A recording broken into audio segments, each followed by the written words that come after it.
Hi, I'm Sterling. Come on in. The water's dark, but it's probably fine. Thanks for joining me.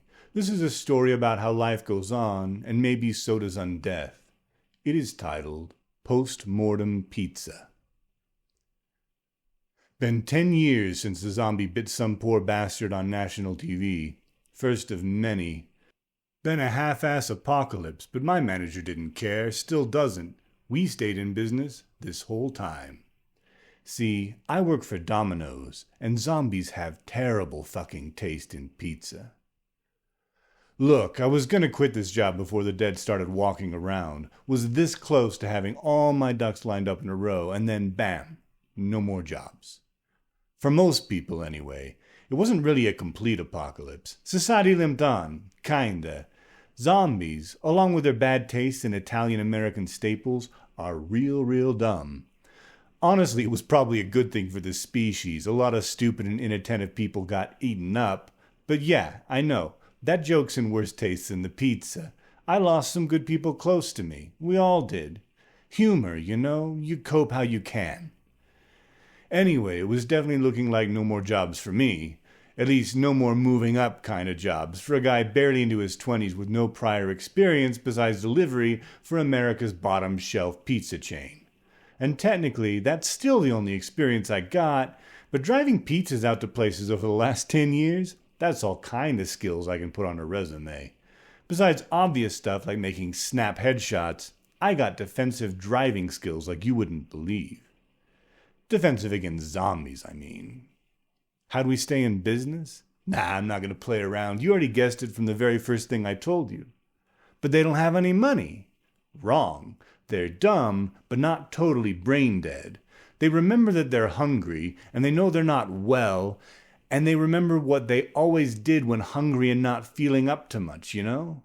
The lazier zombies, I mean. The go-getters. They'd be out after brains regardless. But how many people you know like that? It's part of why it was less an apocalypse and more just maybe humanity's seventh shittiest decade. Anyway, yeah, a lot of them remembered their wallets. Their credit cards even worked, sometimes. I'd make them throw it at me, then I'd slide the pizza across the floor or walk or whatever. Then I'd give myself a $100 tip. You couldn't get away with more than that. The credit card companies might do a chargeback.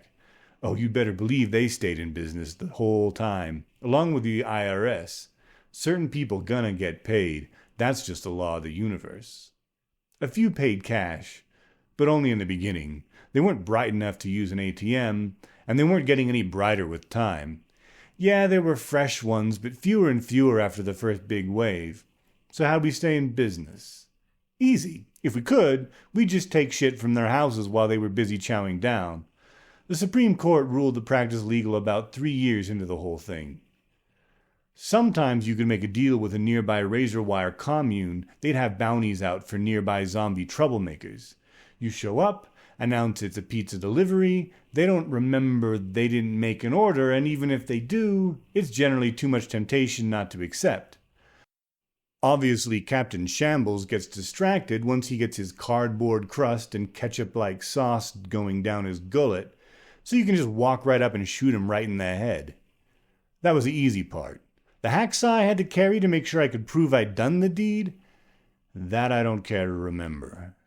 Anyway, I can't stand pizza myself anymore. Not just because of the association. I mean, the stuff I delivered barely qualifies. No, because all the other chains went out of business and nothing good's come up local here yet. Just Domino's, far as the eye can see. No justice in the world, man. And it's all the fault of the Walking Dead. Seriously. Terrible fucking taste in pizza. Hey, thanks for listening. That was Post-Mortem Pizza, adapted from my short story anthology Windows in the Dark. If you'd like to read more, I have a novel, an anthology, and a Substack linked in the description, and if you'd like to hear more, kindly hit like on the video, subscribe to the channel, and maybe sign up for the Substack because YouTube notifications aren't that reliable for small channels like this one.